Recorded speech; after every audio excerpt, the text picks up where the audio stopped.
New intro. So much love and appreciation to those of you who have been with me for the 2 year period plus that I've been doing this. Thank you for showing your love and support to the channel.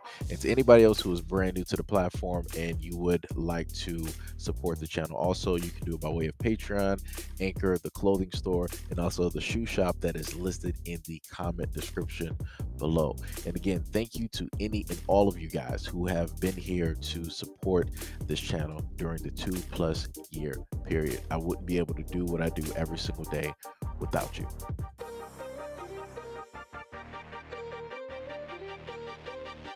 The FBI has arrested a supporter of former President Donald Trump who sprayed cops with pepper spray, smashed out windows, and broke into the U.S. Capitol before he went to basic training for the United States Air Force. Aiden Billiard was arrested in Raleigh, North Carolina, according to records.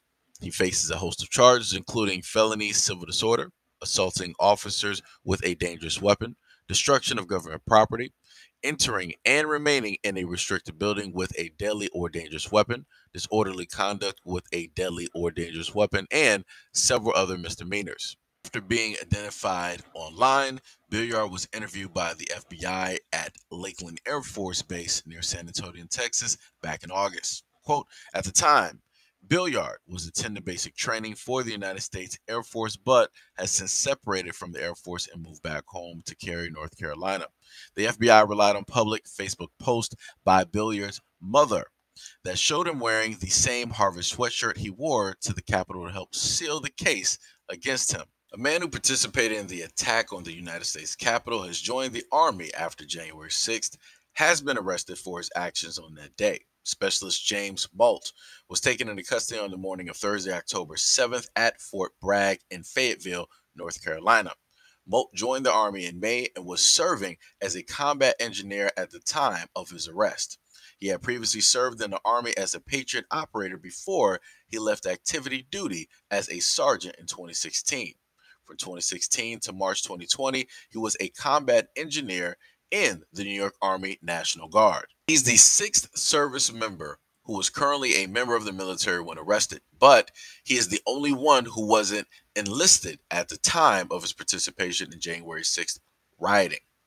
Of the other 5, 1 was on active duty and the other 4 were in reserve or guard. Ramirez also stated that the Army focuses on identifying and screening out applicants who has a history of extremist or criminal activity before they join the Army by conducting identification and criminal background checks, sex offender queries, local police and court document checks, and sending fingerprints to the FBI. Quote, the Army was unaware of any of Malt's involvement in the incident that took place on January 6th or any form or information disqualifying him at the time of his enlistment. The Army will continue to work with the FBI and other entities with inputs into pre-screening processes to obtain relevant information to inform Army enlistment decisions. But the FBI was aware months earlier of Malt's alleged involvement in the Capitol attack. FBI special agents had interviewed him on January 18th. According to the charging documents, Molt admitted that he had attended the rally with 5 friends and told investigators he had worn his work hard hat because he was aware that Antifa was attacking Trump supporters after the event in Washington. He also stated that he thought that the hat would offer some protection. The FBI stated that there is no indication that Antifa was involved in the January 6th attack. Molt is being charged with multiple violent crimes as a result of his alleged participation in the January 6th riots. Prosecutors state that he and co-defendants, Cody Matisse, assaulted officers after spraying them with chemicals. Molt denied assaulting anyone or damaging property during the attack.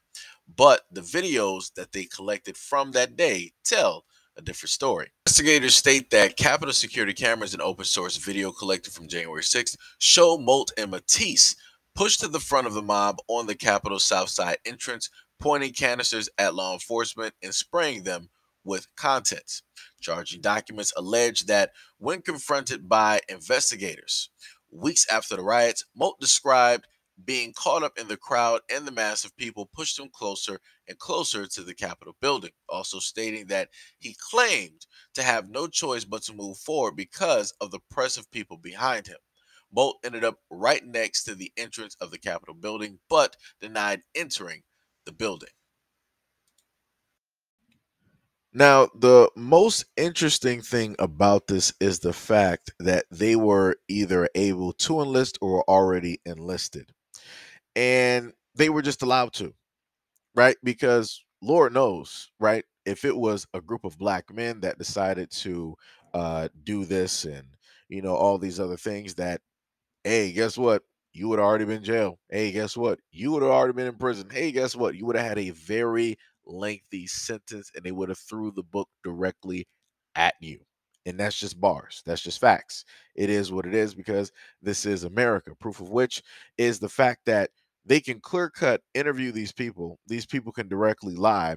And they're like, hey, well, there's no indication that this guy, really took place in anything at all. He's just a guy.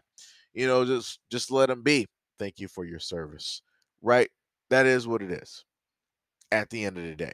And he said that there were a few others. Now, like I said before, now just take this little microcosm, right, of the enlisted and just think about how many more that you would have that are a part of other groups that the FBI is not telling you about, that they're not even checking for. They have groups all over the United States. Think about how many of them are a part of the army or of the military in general. Just think about that. The armed forces. Just think about how many of them are also cops. Think about how many of also are lawyers. Think about how many of them are nurses, doctors. Like I said before, the list goes on and on and on and on and on. They're very great at lying and they're very great at faking. But like I said before, when a person shows you who they are, you might as well believe it. When the system shows you exactly what it is and what it's about, don't try to give an excuse. Don't turn the other cheek. Don't act like you don't see it. It is what it is and accept it and move on from that acceptance to now working on something that's going to, you know, fix or make a solution for you. Like I said, at the end of the day, I've been telling black people that I disagree, with people in the younger generation deciding that they want to fly directly into the armed forces because you have things like this that take place. You have things that's quite lopsided that happen because we all know, like I said before, if you're black and in the military, you're not really allotted a lot of mistakes, right? They're going to come down on you harder than they would a peer that is of a different color and or ethnicity. So, like I said before, let everything that happened on January 6th be an example of what it is that I'm stating. A lot of those are people that were veterans. A lot of those are people that are in the armed services. A lot of those are people who work security in a variety of places. Some of them were also cops as well. A lot of them were also medical personnel, workers, doctors, nurses, CNAs, whatever you want to sit up there and call it. They were all there. And then after they sat up there and had their disguises that day, they went back to working their normal jobs. But like I said before, let it be black people that decided to do something like that. They would have found everybody. And I do mean they would have found everybody. If they couldn't find you, they would have sat up there and found your family member who, stole a piece of candy, back when they were 7 and arrested them and sent them up for like 60 years. But anyways, let me know what you guys think about this video and everything that I stated in the comment description below. And as always, peace, love, and stay tuned for the next video.